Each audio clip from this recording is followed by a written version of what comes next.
Good morning, y'all, and welcome again to my channel. My name is Beauty Pink Bunny, and I'm glad you're here for another video. Today, I would like to talk about the different kink philosophies in BDSM. So, as always, these videos are my personal opinion based on my own experience and my own research. So I'm going to go ahead and get started with the acronym CCC. So that's 3 C's in a row, and it stands for committed, compassionate, and consensual. And this acronym really got its start in the early days of BDSM, back when it was the old guard or the leather community. And these types of communities were more DS based, so dominant submissive based. There was less of casual play or pickup play, so the emphasis was more on like committed, more long-term dominant submissive relationships.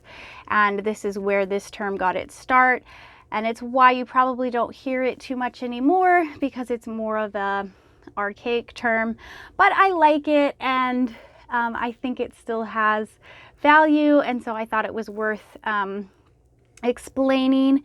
So the first word in the acronym is committed, and this is because the emphasis again was more on the long-term interaction between the two sides of the slash, the dominant and the submissive.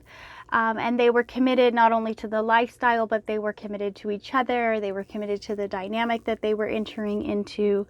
And then compassionate. So this had its meaning from being able to see the other side, so being in the other shoes, so being able to see things from the dominant perspective, and the dominant being able to see things from the submissive's perspective. And sometimes, not all of the time, but sometimes somebody who is interested in becoming a dominant or a master would start out as a submissive or a bottom, and they felt that this would help them to be able to empathize with the other side of the slash, and that they would have more compassion and be able to therefore be a better dominant because of it. And then consensual. So these types of dynamics underwent extensive negotiation, and they a lot of the times would end up having a signed agreement. Sometimes these signed agreements even had ceremonies and things like that. So it was a very, more formal type of commitment, of consensual commitment into entering into that dynamic.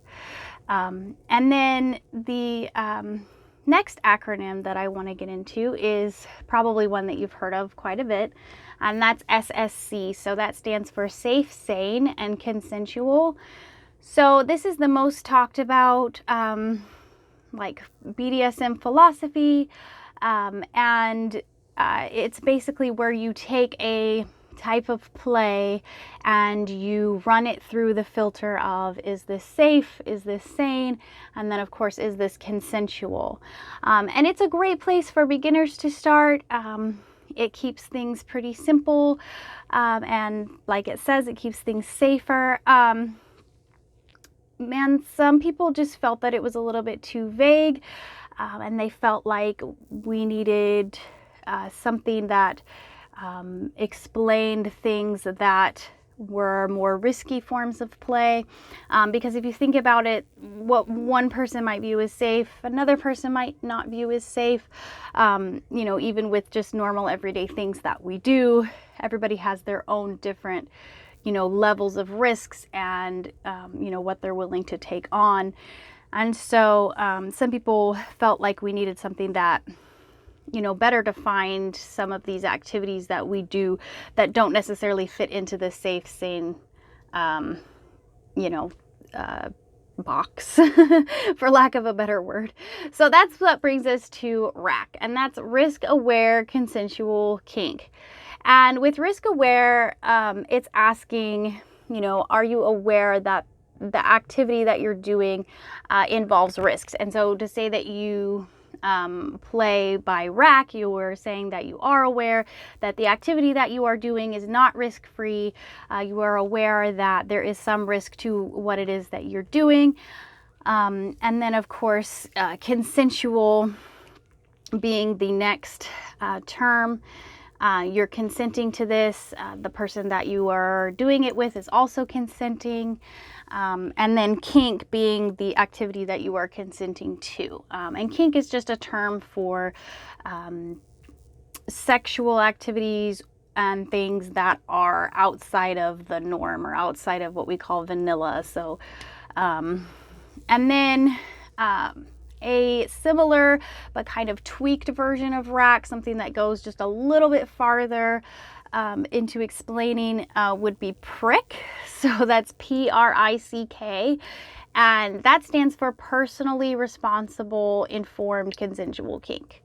And so with personally responsible, you are saying that you personally are taking responsibility for the risks and the outcome of the activity that you are engaging in. And it's specifically, taking that onto yourself. So you're not putting that risk onto someone else that you are playing with. You are saying that you are taking responsibility for, the outcome of the activity. And then informed. So this is putting an emphasis on that you know the specifics of the risks of the activity that you are consenting to. So with informed, you're not just aware, but you're informed. So it's just taking a little bit of a step further than risk aware. So it's risk informed. So for instance, with shibari, with rope, with risk aware, most people are aware that shibari is not risk free. Whenever you are, binding someone, suspending someone, things like that, pretty much everybody's aware that there are risks to that. And then with prick, you're saying that, you're personally responsible for, whatever should happen. You're not going to put that on your rope top as a bottom. You're not going to put that on your rope top. And then you're informed of the specifics of those risks. So not just that there are risks, but what are the specific risks? So for example, with rope, obviously there's a risk of nerve damage. There can be, ligament damage. There can be, concussion if you fall. There can be, you can trip. You can, there's people that have broken bones, all kinds of things that can happen. So you're acknowledging those specific risks for the activity that you are agreeing to. And then consensual, again, obviously you're giving your consent, and the person that you are doing this activity with is consenting as well. And then kink is the said activity.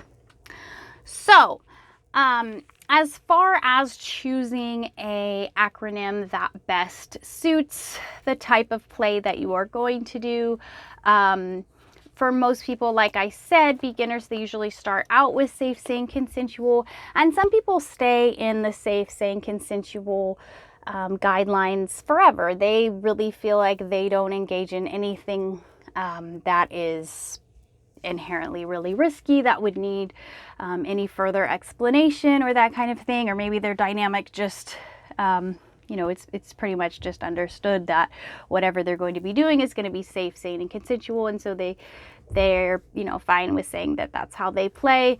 And then there are others who who maybe need to more clearly define their philosophy for play, and they might choose something like rack or prick to better define that, because like I said, risks are really subjective, and what is sane is also really subjective. What one person considers safe and sane is not what another person would consider safe and sane, and that goes with pretty much anything.